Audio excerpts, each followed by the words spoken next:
Catus, Maximus here, this time with a simple video about a simple tool. I actually did a video a long time ago about the proto 1 7/8 slugging wrench that I have. Ended up running into this Armstrong alloy 2 3/16, which also seems to be a relatively common size with larger fasteners. Of course, slugging, striking, slam wrenches are designed to be hit with a hammer. They are the original impact wrench, as you're providing for the impacts. And many times the kind of forces that you can apply with these types of wrenches, the reason they exist is because you need a huge, extremely heavy impacts, large size or large capacity 1 inch or even 1.5 inch drive, which is a thing. Those impact tools end up becoming pretty heavy, and it's easier to deal with when you're just working with 1 or 2 sizes to carry slugging wrenches and just use a big hammer, and both for loosening and tightening. And of course, in all sorts of heavy industries, everything from heavy construction, heavy equipment maintenance, oil and gas, etc. The most common style is these offset ones, just because they provide just a bit more clearance for you to be able to hit the end of the wrench with the big sledgehammer. They're surprisingly enough, individually, they're not particularly expensive. Like this Armstrong new would have been somewhere around the $100 range. It may have been $90, it may have been $120. Proportionally, they're a lot cheaper than a common or Asian wrench, just because they have to do less work to it.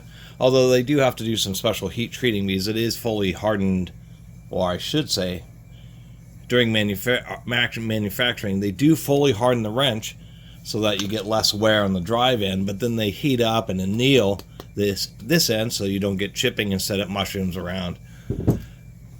Pick these up, I should say pick this up from a sale. I actually had a few of them,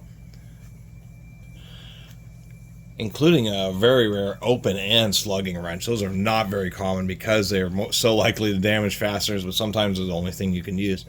Anyway, a lot of them are pretty beat up. There's a lot of mushrooming, and so I just, plus the expense, he had this for $25 and gave it to me for $20, which I was pretty stoked about. But this was the least beat up one. That's kind of the deal with slugging wrenches. They're still very common today because you still need to work on all these giant fasteners. Right Tool, Snap-on, Gear Wrench, Proto. I mean, all those companies still make full arrays of slugging wrenches.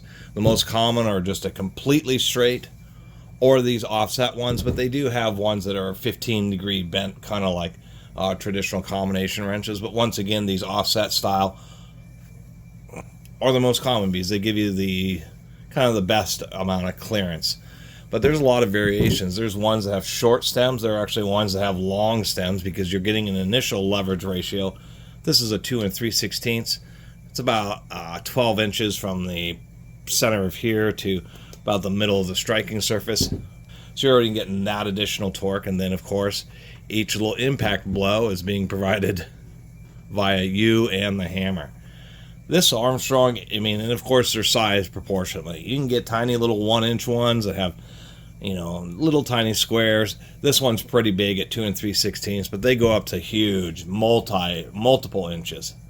Kind of go along with interchangeable head wrenches, or they're kind of similar because they, this round section here, on interchangeable head wrenches, you may see a wrench where it looks like it's been cut off, but it's actually designed to take big cheater bar handles, and it'd be a little bit cheaper because you're not paying for huge hole wrenches.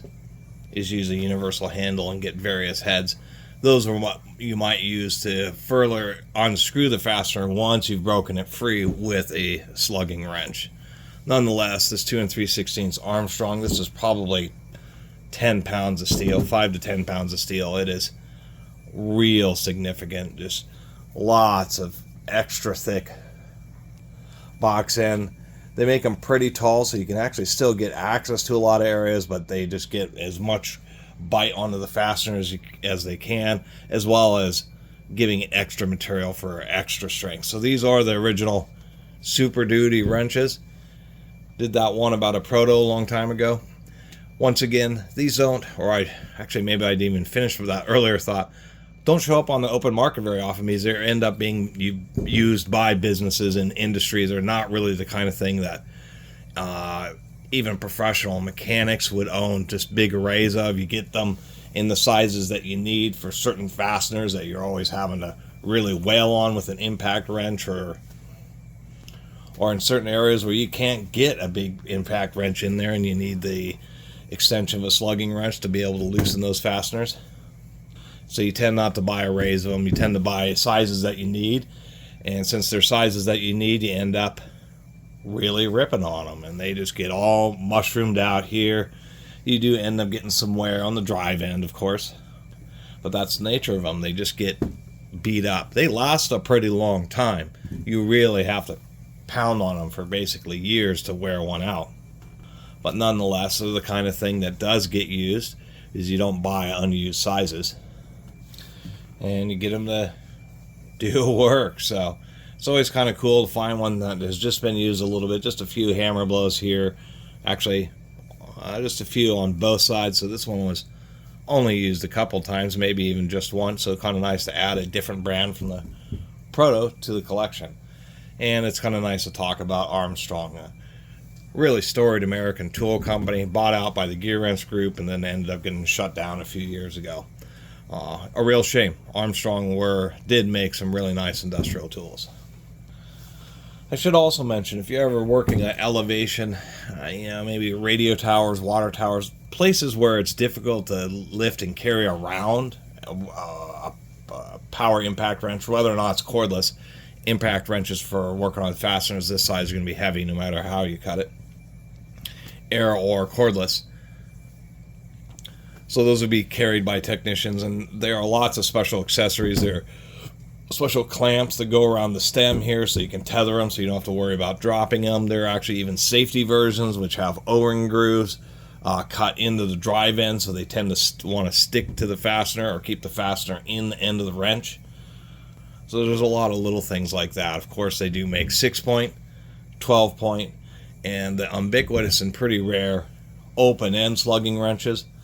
Also, there's many industries such as oil and gas where there's combustion hazards, fire hazards, so they actually make these in aluminum, bronze, and non-sparking materials as well.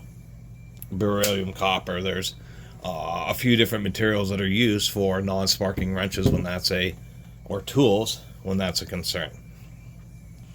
But anyway, always like talking about them because these types of wrenches are just the absolute most heavy duty.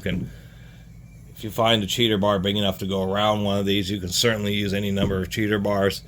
Really, you're using 8, 10, 20-pound sledgehammers. They're not fast because you're not swinging the hammer. You're not applying a lot of hammer blows. So really the deal is just to break really recalcitrant fasteners.